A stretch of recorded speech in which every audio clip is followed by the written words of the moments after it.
इस वीडियो में हम देखेंगे कि हम फंक्शन किसे कहते हैं। तो हमारे पास एक सेट है ए और उसके अंदर एलिमेंट्स हैं 1 2 और 3। ये सेट ए है।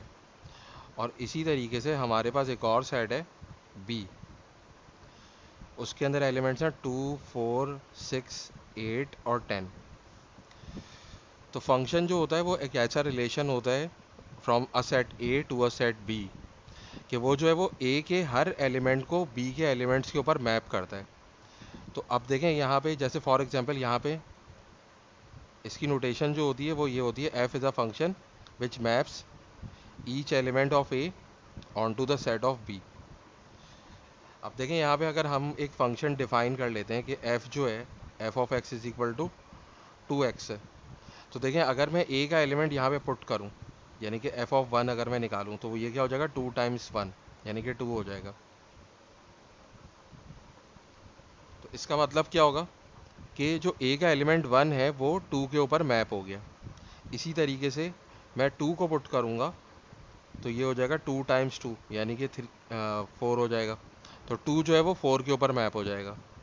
इसी तरीके से अगर मैं 3 पुट करूँगा तो ये हो जाएगा 2 टाइम्स 3, तो ये हो जाएगा 6। तो 3 जो है वो 6 के ऊपर मैप हो जाएगा। यानी कि 1 का जो इमेज है वो 2 है, इसी तरह 2 का जो इमेज है वो 4 है, और 3 का जो इमेज है वो 6 है। तो f जो है वो असल में फंक्शन जो है एक दो सेट्स के बीच में ऐसा रिलेशन होता है जो a के एलिमेंट्स को b के ऊपर मैप कर रहा होता है। तो देखें इमेजेस जो आ रहे हैं हमारे पास वो आ रहे हैं 2 4 और 6। तो ये जो है हमारे पास ये भी एक सेट बन रहा है। तो देखें ये जो सेट A है इस सेट को हम कहते हैं डोमेन,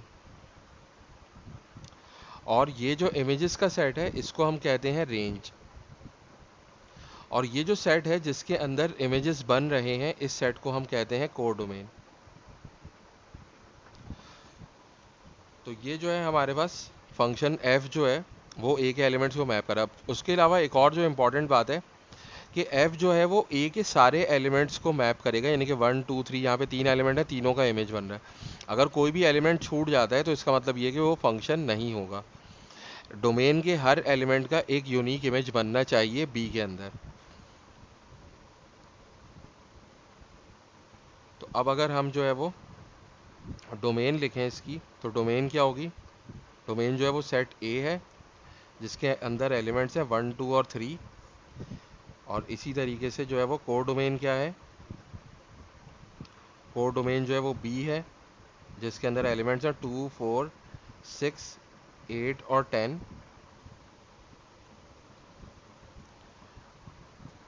और रेंज क्या है, रेंज है हमारे पास 2 4 और 6। रेंज को हम बाद औक़ात इस तरह भी रिप्रेजेंट करते हैं एफ ऑफ ए, यानी कि एफ जो है वो ए के सारे एलिमेंट्स को एज अ डोमेन इनपुट ले रहा है।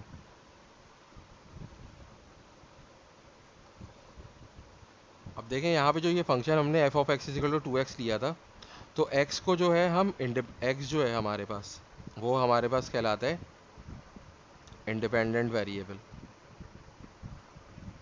इसको हम सिंपली इनपुट भी कह सकते हैं।